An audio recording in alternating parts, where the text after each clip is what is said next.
Hi everyone, how are we all doing? Happy Friday. We reminder Celtic are champions in case you needed it. We thought we'd have a little bit of fun on today's video. We'll look ahead to Trophy Day tomorrow against Motherwell, but most of today's video is going to be looking back at this season and this league season, a memorable league victory for Celtic. We're going to pick out, I think, 7 momentous, pivotal matches in Celtic winning the league. It'll be slightly more than 7 maybe, because you've picked out a few different ones for me, so it's maybe like 9 or 10.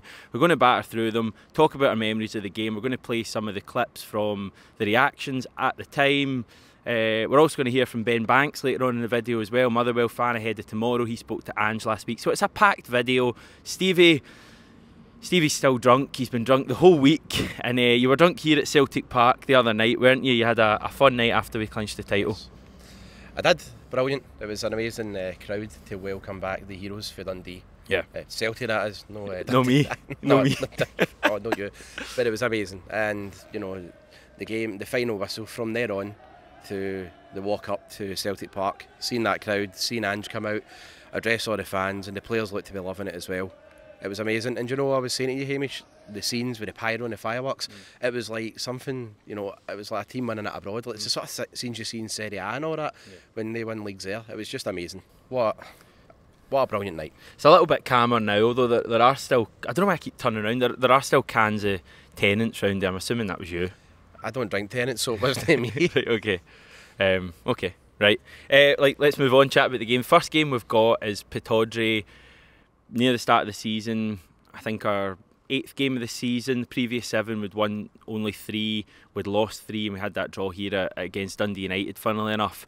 And then we went to Pittodrie a couple of days after losing 4-0, being scudded 4-0 here by Bayer Leverkusen in the Europa League. People probably look back at this Aberdeen game as being the day when this Celtic team learned to win ugly. How important do you think that victory was, given where we are now?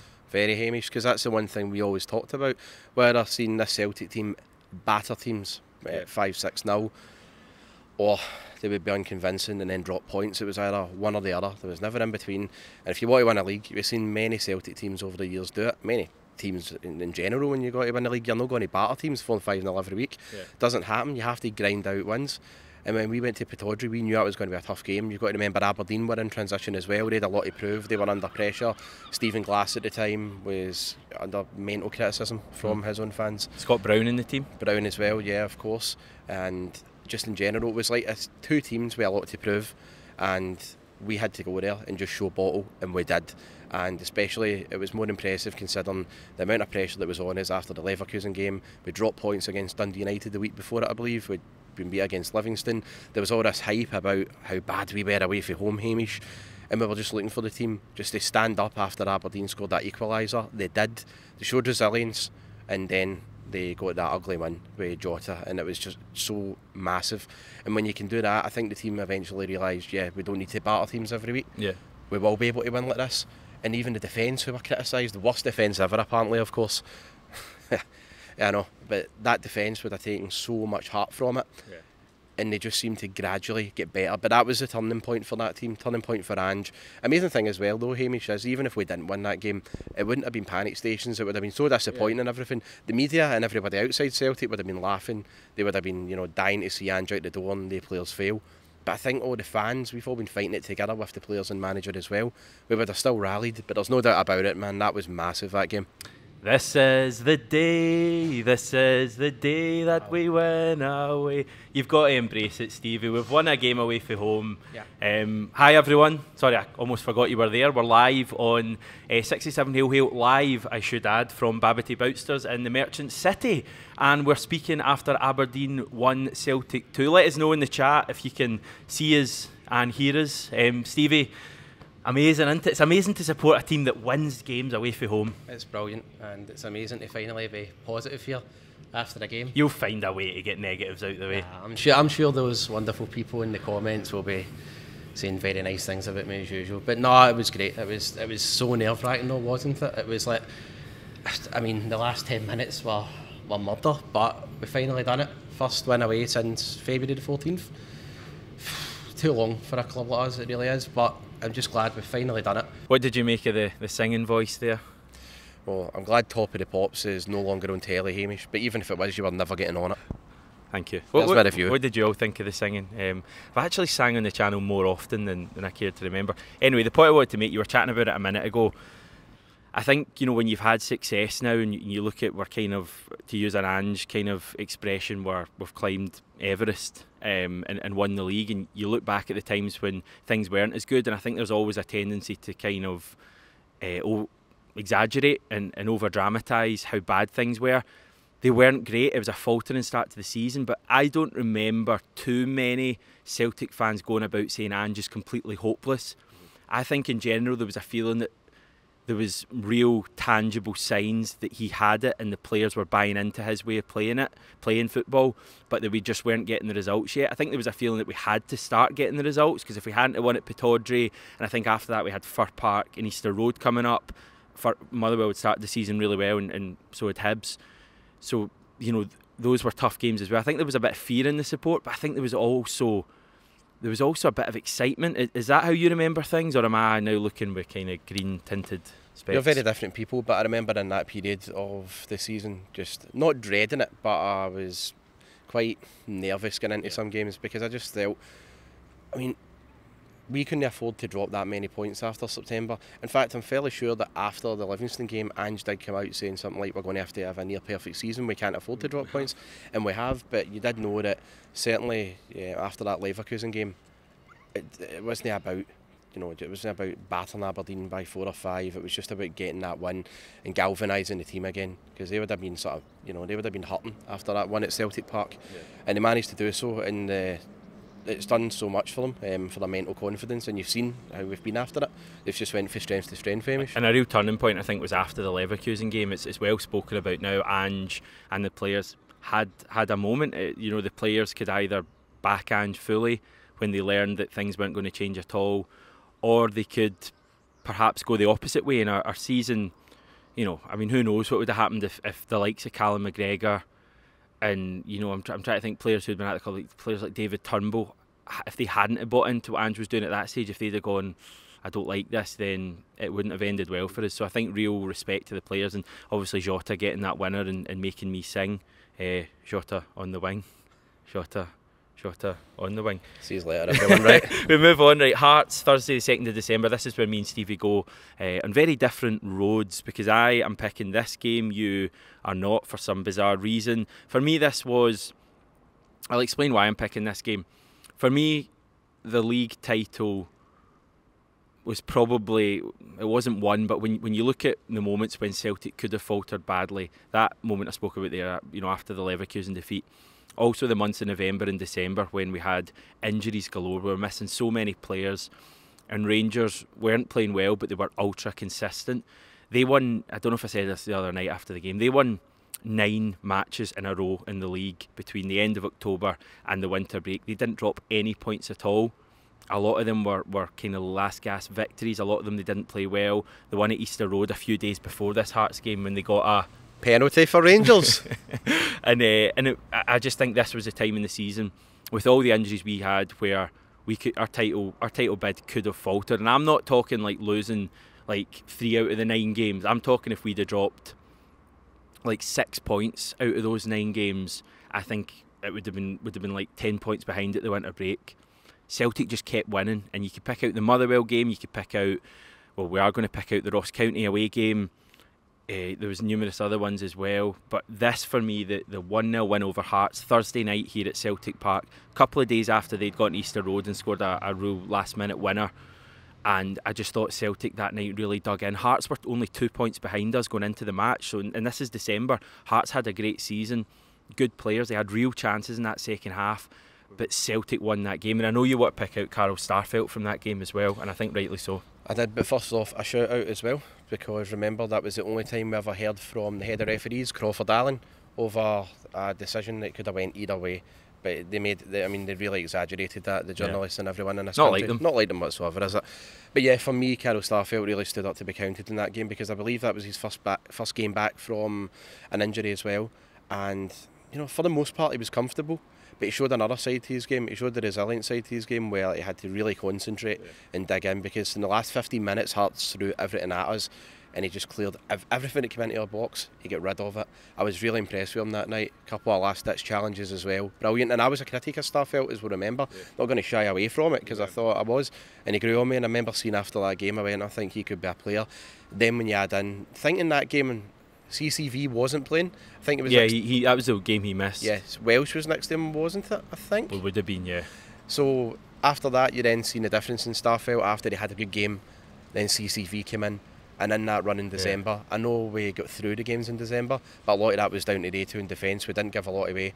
CCV made Starfelt a better player, but Starfelt, that Hearts game, massive for him. It was excellent. It's amazing, because you look at these games, and this isn't us just with the benefit of hindsight, now looking back at these games going, that was a big win. We said it on like every reaction. The Aberdeen win at Pittodrie, Hearts, Motherwell, Ross County. I remember us on the reaction saying we might look back at this at the end of the season, and here we are, well, nearly at the end of the season looking back on it. Despite all of that, you've not picked that game, so we'll move on to a game we've both picked.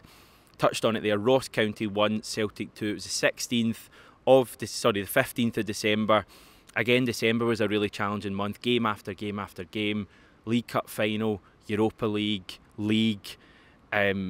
Again, as I say, to repeat myself, this is a part of the season where it would have been easy for Celtic to start throwing away points like mad, and it would have been easy this evening with all those players out. I mean, I think the front three we started with in Dingwall was Juranovic, Abada and Montgomery. I think Abada was in the middle. In the middle, he scored. Juranovic was in the right and Montgomery was in the left. I think Scales played. He did, yes. I think we missed numerous other players, and we found a way to win. Anthony Ralston with a last minute winner. I mean, that... The scenes, man. People watching this will probably be thinking that should maybe be like number 1 or 2, because that was 97 or was it like 150th minute apparently. Aye. Amazing. It was, and I remember, after it, me and you, I mean, we went mental. I remember on the reaction after it, just saying I've not celebrated a Celtic goal like that in some time. Yeah. It was phenomenal. And not only that, remember we were down to 10 men. Oh yeah, Starfelt as well, and even it was unjust because I think it was that Jordan White, wasn't it? Assaulted him. They got away with it, and then Starfelt got sent off. 15 minutes against a Ross County team who, let's be honest, were also in the ascendancy too. We weren't in the game at that point. But I always remember when we went down to 10 men, it was like the team sort of all collectively went, no, come on, let's get through this. And they didn't just settle for the draw. They actively hunted out, and they were fighting for every ball after that. They hunted out to get that win. And that magic with Rogic on the right hand side. Yeah, he'd just come on, hadn't he? He did, shifting his feet, hanging the ball up in the air like that. Ralston just attacking it, wanting it more than anybody else. And that was some turnaround for a guy that, let's be honest, we could never imagine him being that man at that moment in the season to rescue us like that. Like after the last couple of seasons with him, it was just some story. And it was great to still be in a title race at that point. Yeah. Let's just remind ourselves what we were. Were you on the reaction after that game? Imagine knowing. Yes, of course. Yeah, let's just remind ourselves what me and Stevie were saying. But before that, let's remind ourselves of Stephen Craigan's salty tears. What I would say, some of the scenes we're seeing on the pitch of fans on, this is totally unacceptable. Totally unacceptable. It's a big goal, they know it's a big goal, but the scenes that we're seeing at the minute are very unsavoury. Following Celtic, it's never dull, is it? An emotional rollercoaster of an evening. We've come away with the 3 points against Ross County. I don't quite know how we've managed it. It'll probably take me a wee while to work out how we managed it. Everything seemed to be conspiring against us in that second half. Daft refereeing decisions, Celtic players getting sent off, well, a Celtic player getting sent off, missed opportunities, just not playing that well. Lack of options due to injuries and rotating the team. And yet, Stevie, we found a way to win. We did. Absolutely amazing. I was so buzzing. I did not see that coming at all, Hamish. Right, okay, next game. It's another one against Hearts. The Hearts game seemed to define our season. Wednesday, 26th of January, another nighttime game. Now, it's interesting, basically all of these games, and we've got more to come, are midweek evening games. It's crazy. I don't know whether you just remember those games more. I don't know if it feels like there's more at stake. I don't know what the script is, but this game against Hearts, again, we watched it together. Another game where we were missing so many players. That seems to be a real theme of our season. So many games we went into this season with not like 1 or 2 players missing, but 4 or 5. This Hearts game from memory. Captain Callum McGregor. Yeah, McGregor was missing. Rogic was missing. No Turnbull, no Kyogo. O'Reilly was in for his debut. Hatate wasn't far ahead of him. I think it was his second start for the club. GG as well was thrown up front. Still question marks over him at the time, and again we rose to the challenge. Now this was a game of two halves. First half we were exceptional. O'Reilly was brilliant. Hatate scored that goal. Giakoumakis scored what I think was a really underrated goal. It was that kind of flick, wasn't it? And then second half we had to weather it, and I'm going to get. I was about to get my knees, Liam Boyce, but I'm not going to. Will I? No, I won't. No, I'm not going to do that. Please don't do that. He's a good Celtic fan apparently, but Liam Boyce missing that penalty. Massive moment in the season again, isn't it? Yeah, legend. But yeah, that Hearts second half was murder.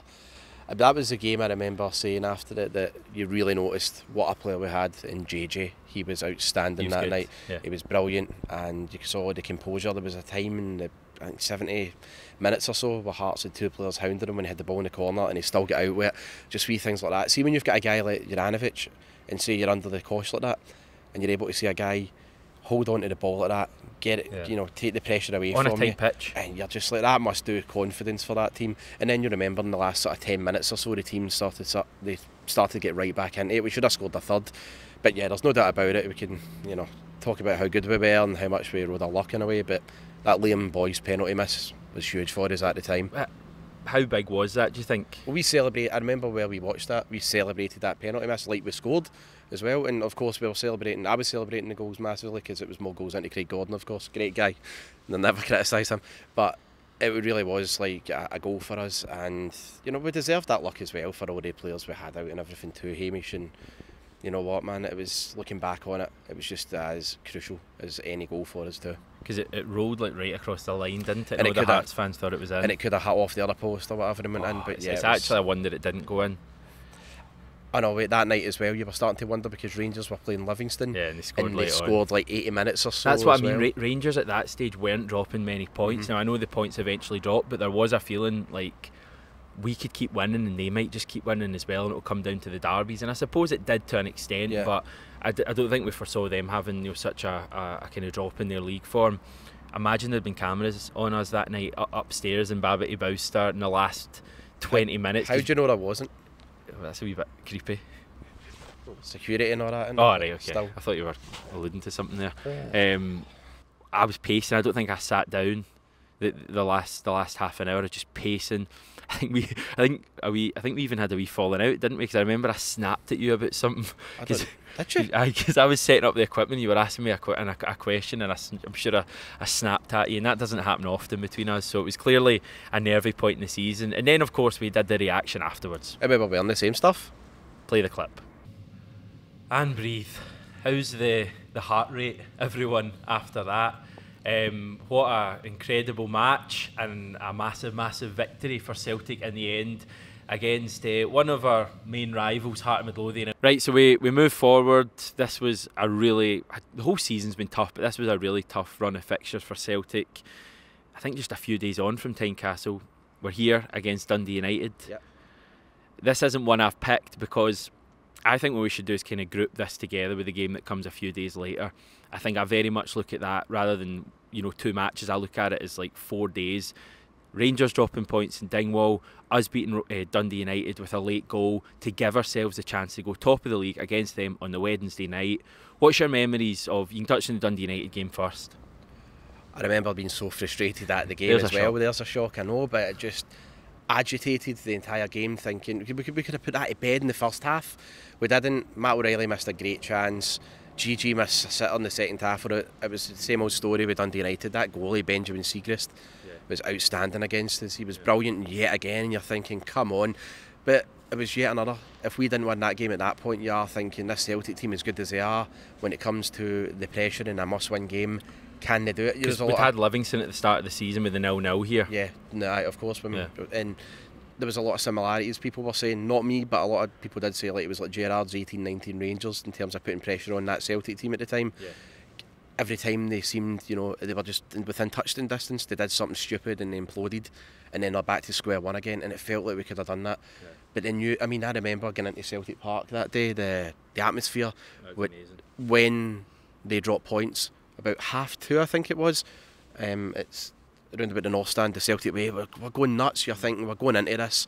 I never thought we were going to just do Dundee United, because you've got to remember they drew against us at Celtic Park already.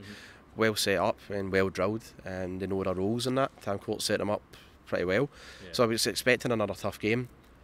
But the way that unfolded to win like that, again, down to 10 men, Beaton gets sent off too.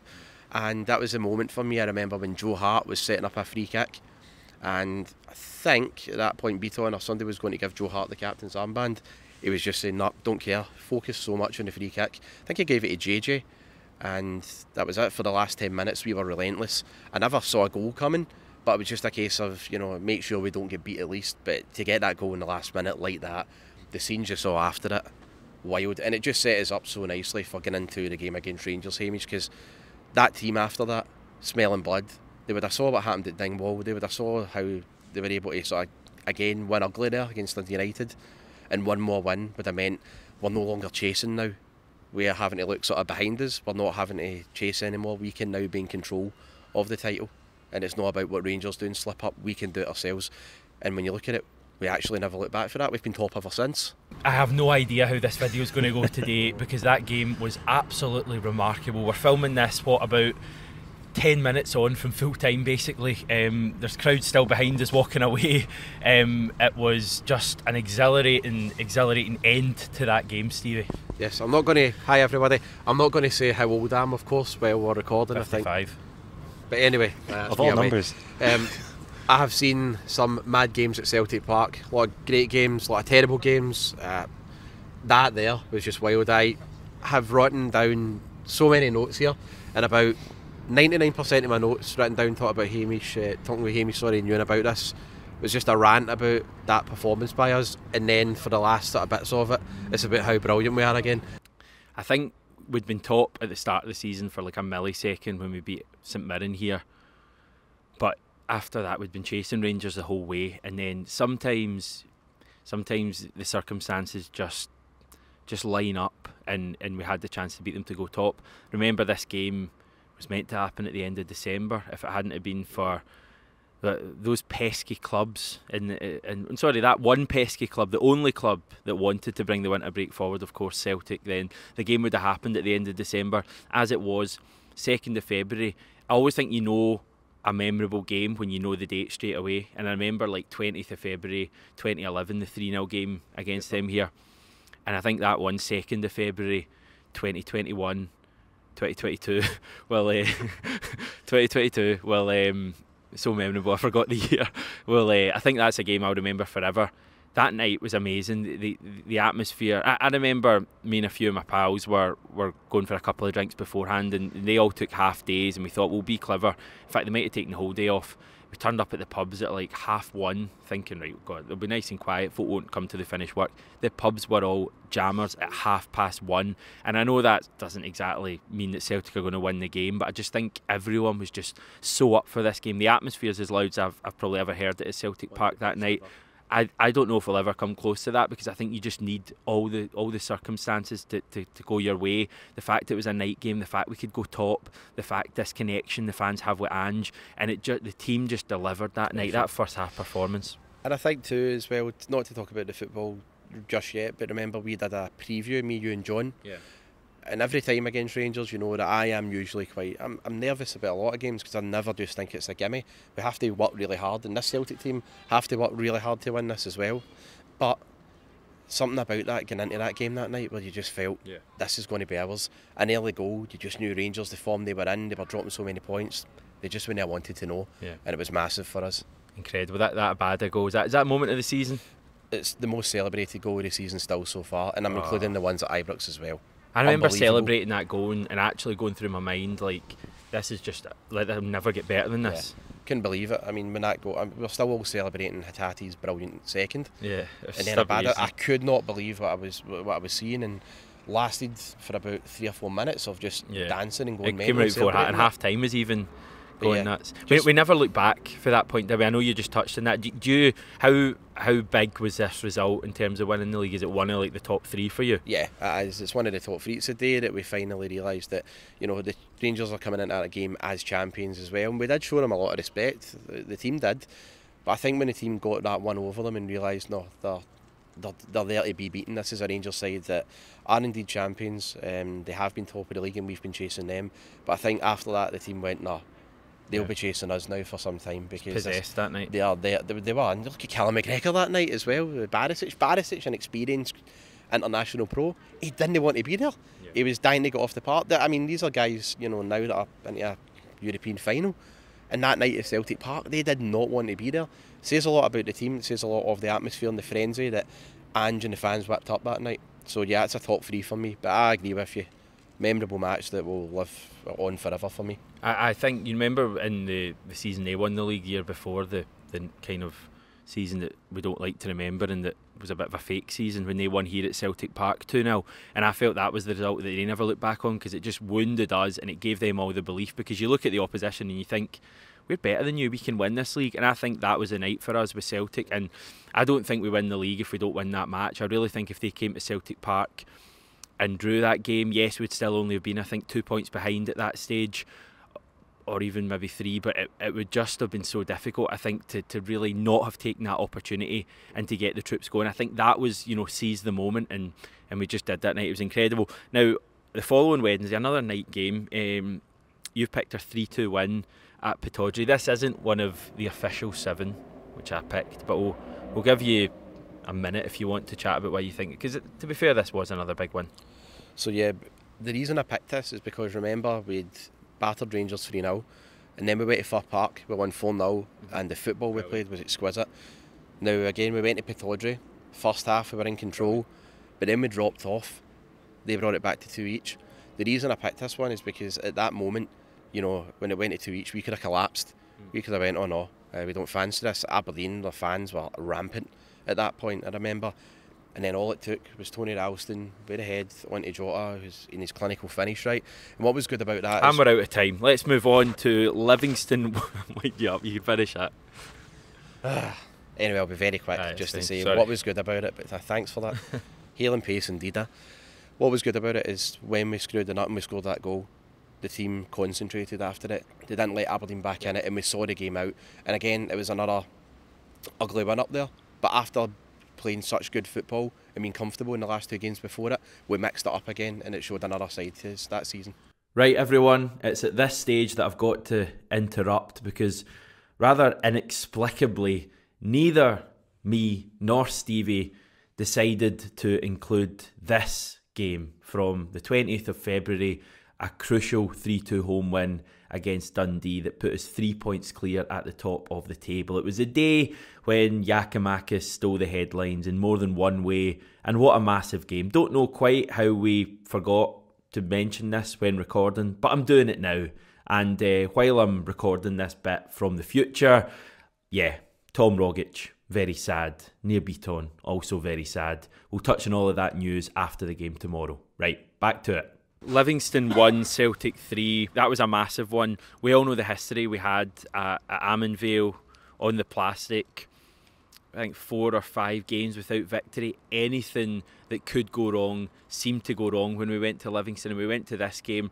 And this was another one that the support just knew it was a massive game. Remember the display they had before the game, the ultras thing, the atmosphere that day. You could really feel it in the air. Like this was the game that people had kind of looked at and thought, if we can come here and win, this would be massive. We actually went into this game levelling points with Rangers. They'd beaten, I think, Aberdeen the day before.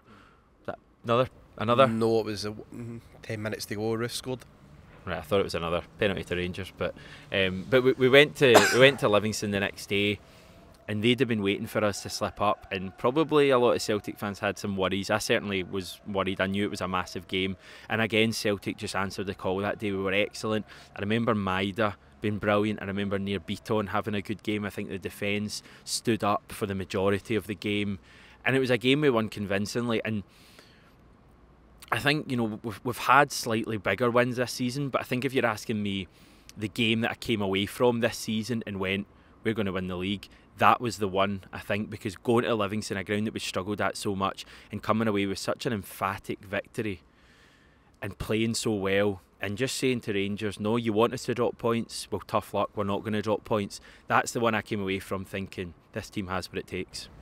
Yeah, the Livingston game, what surprised me was just how aggressive we were as well. Yeah. We didn't sit off them, because I was thinking, this Livingston team are going to come at us they're going to be, we're going to see a carbon copy of the September game. But no, we had Beaton sitting. Cal McGregor dictated it because he was more advanced.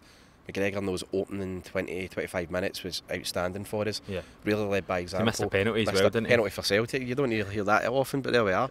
But he did, yeah, he missed a penalty. But then, remember as well, we'd scored for the first time in ages from a set piece against St Mirren just before that.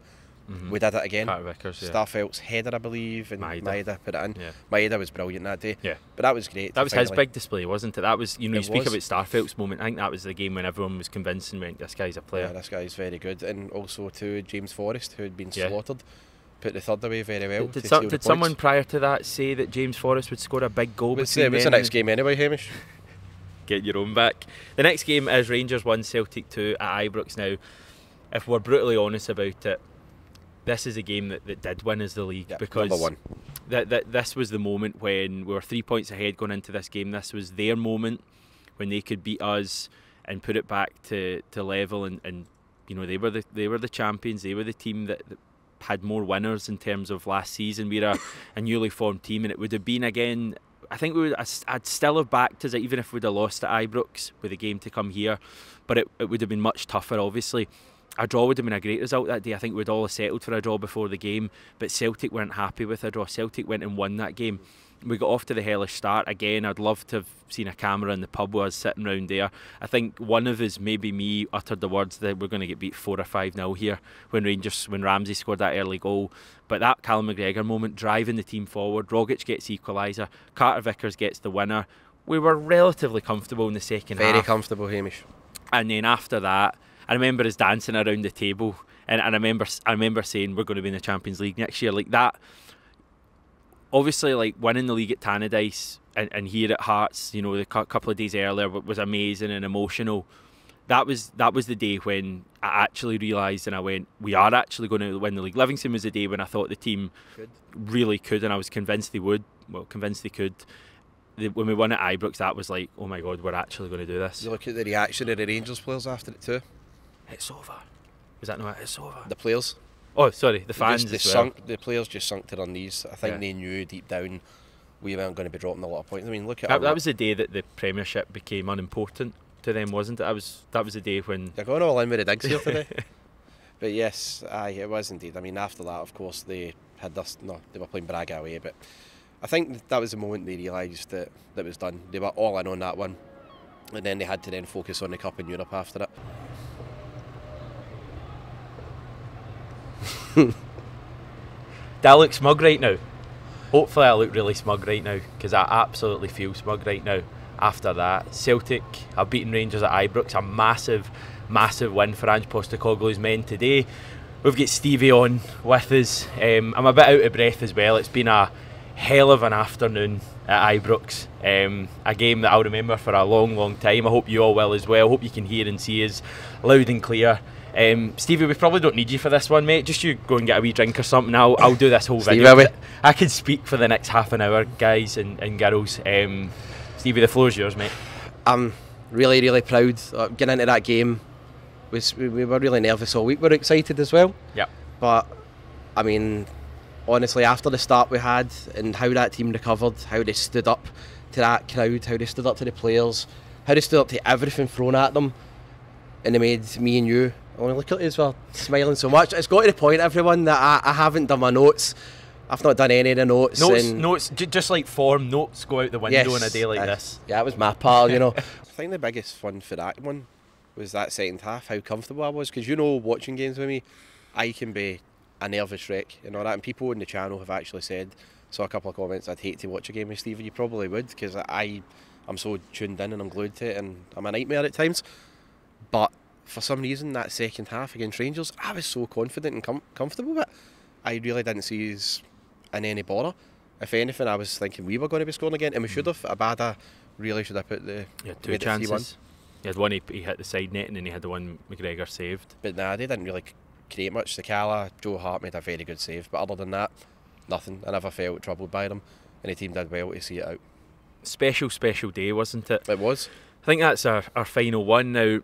I'll open it up to maybe any other games that maybe in general weren't massive but that come to your mind. I'll give you a wee think and I'll tell you mine. Now I'm going to Boxing Day it's amazing because Celtic Park tomorrow is going to be absolutely packed. There's going to be 60,000 here, and it's almost impossible to imagine that in the same season Celtic played a game with no Celtic fans there.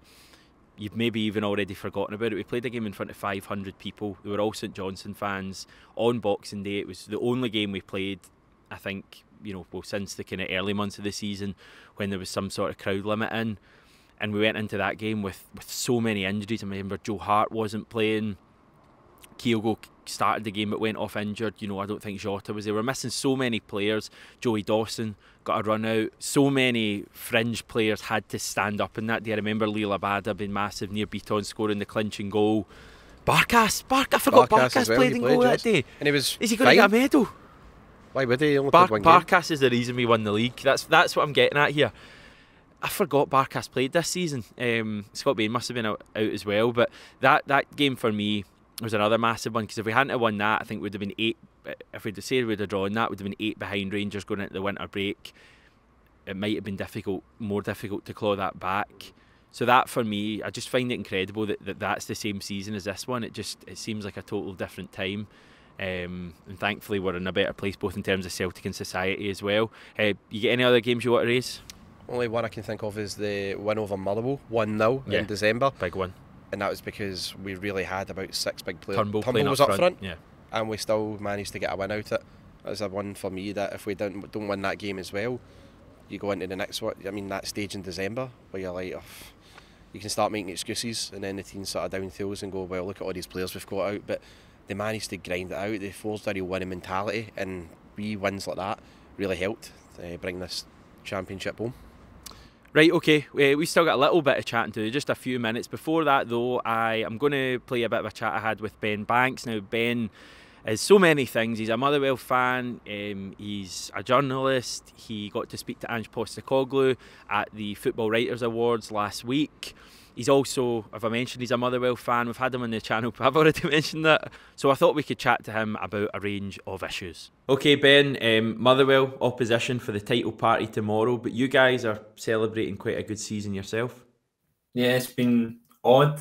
I think we won 3 games out of 17 in the league in 2022, and it's enough for European football. So people will argue that shows how bad the league is and things like that, and Mull don't deserve it, but I think the league table shows that Mull are 4th heading into the final day, so I would suggest that probably says Mull do deserve it, because as much as other teams haven't had great seasons, Mull did enough to get there, regardless of circumstances elsewhere. So I think there has been a bit of heat on Alexander this year. Fans have been unhappy throughout the season, I would say, with his style of football as well, because performances haven't actually changed all that much. I think I said that last time I was on here. From the winning run the club was on in sort of August, September, October time, the performances haven't changed on this losing run. So, he has done well enough to sort of ride out that storm. He's got a couple of decent victories, a decent performance against Hearts. He got Fir Park, I think there's 6,000 in on Wednesday as well. So a decent, I think the stand was actually sold out for the first time, and certainly I can remember, for a domestic game outside that, a Celtic and Rangers one. So place was bouncing, and can look forward to Bala Town or something like that in the summer. But it does make this game, I know Mull can still finish 4th, but it's going to be a wee bit of an exhibition game, I can imagine, now on Saturday, now the main sort of job is done. Yeah, I mean, you have secured European football, you've won your last 2, you're vying with Dundee United for 4th place, which is kind of best of the rest after Hearts and obviously ourselves and Rangers. You enter the qualifiers a round later if you finish 4th. So is that not enough to motivate you? It's a weird one. I mean, the best of the rest trophy does sound appealing, but it's one of them for Mull. I think if they go in at the 3rd qualifying round, they get an extra 2. I think it's around just under 200,000, which is a big for Mull. But you're probably just going to go out because the teams in the unseeded section are Basel, FC 20, and I can only imagine what the scoreline would perhaps be if it was Braga. But if you go in at the 2nd qualifying round and finish 5th, you're potentially getting a Lincoln Red Imps type team. You're probably going to get an additional big gate off that, and you're going to get the money for going into the 3rd qualifying round anyway. So depending if you got a decent draw in the 2nd qualifying round, it might actually do you a bit better. It might be more than a European fortnight. It might actually be a European tour. So I don't know. I wouldn't. Obviously, you want to finish fourth if it's there. You want to try and have that, but I don't think it's the end of the world if Motherwell go into the second qualifying round. I actually think there might actually be a chance to build a wee bit of momentum rather than just getting one of these sort of bigger teams, or even a team like Rijeka or something, and just, you know, you're 2-0. Yeah, I mean that's what you're playing for, I guess, and the fact you're in Europe at all, you would have settled for that at the start of the season. You've been to Celtic Park in the past and Trophy Day, it's not gone well for you, so we'll see how it goes tomorrow. The other thing I wanted to chat to you about when you were on, obviously you're a Motherwell fan, journalist as well. You were at the Scottish Football Writers Award last Sunday. You actually got to interview Ange Postecoglou. So how was that, and how was the kind of the overall night? There's obviously been a fair bit of controversy about the whole night.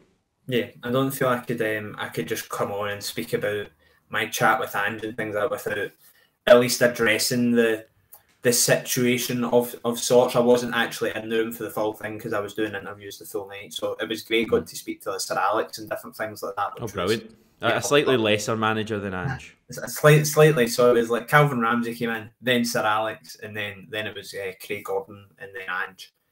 So it was great to sort of have that sort of get to chat with these guys for sort of 5 minutes or so before it. But because I was doing Ange sort of came in a lot later than the other guys, so because of that, I only came in for the sort of last 10 minutes of the thing everybody's been speaking about. So I wouldn't want to sort of comment on the speech. I didn't hear enough of it, but I probably heard enough, if that makes sense, just at the tail end of it to probably know that. I think Ange's comments on, I think I can call him Ange now that I've spoke to him once, was probably true. It needs to be a learning moment, probably.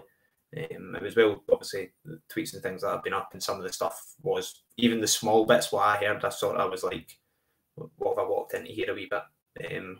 But yeah, in terms of Ange, great. I've always this season sort of looked on him with a bit of admiration. I think he speaks really well in the press and things like that, and probably I can imagine for you guys it's a massive change from last season where everything was bitterly disappointing. So to actually have a guy who doesn't just he obviously gives nice wee sound bites and things like that, but I think even when things have perhaps been tougher, he spoke really well, and I think that's the sign of a good manager and things like that. He's not just spoke well during the good times. I've actually been more impressed when we spoke during the bad times. He's never wavered from his beliefs or things like that. So after I got my awkward joke out the way with him that he nervously laughed at, what was that?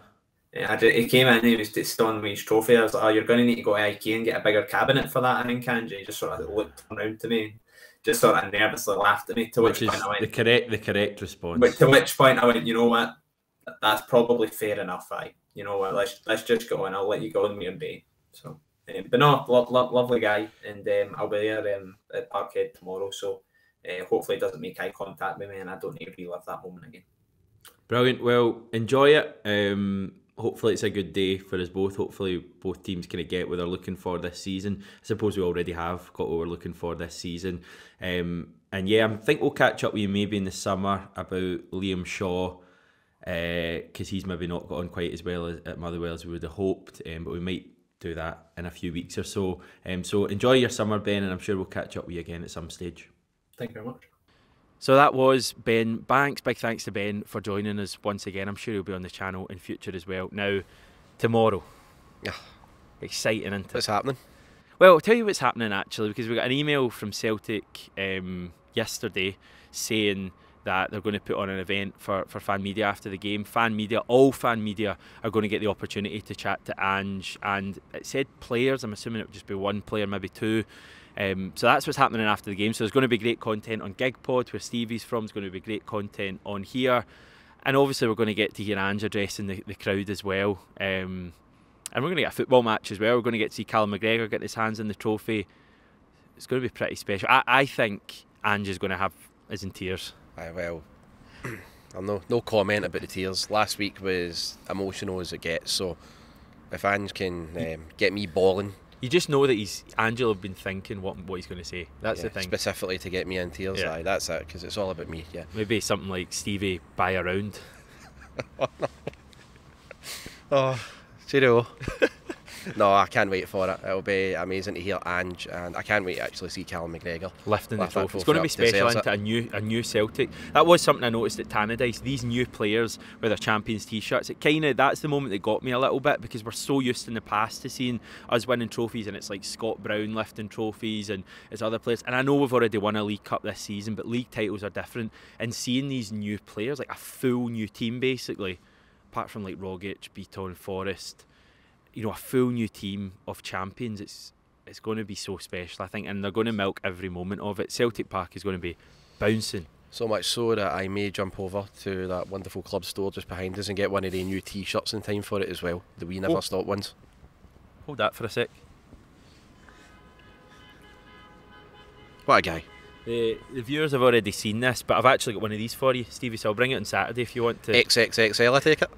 Aye, that's what I ordered you. No, large does you, won't it? Thank you, brother. Oh, so you'll get one, and I think we're going to give the third one away when we get to 30,000 subs, which we're not far away from now. So get subbing. Remember, we've got 2 tickets to the big Celtic Legends night at the end of the month at the Armadillo. We've got mugs to give away. We've got a t-shirt. Once we get to 30k, we're going to do all of that. So people should definitely subscribe, shouldn't they? Absolutely. Any final comments about the game tomorrow? It'd be good to win, wouldn't it? It'd be nice to win. Aye, as Anne says, we want to sprint over the line, so I'm not going to be nervous here. There's a shock.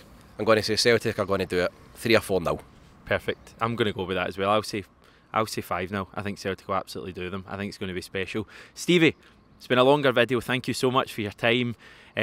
Get back to the pub. It's been half an hour since you've been there, so you probably. I'm joking, by the way. He's not drunk at all, as you can probably tell. Thanks everyone for tuning in. Remember to subscribe to the channel. We will be back after the game tomorrow. I think you're actually going to be on the channel, so we'll speak to you very soon.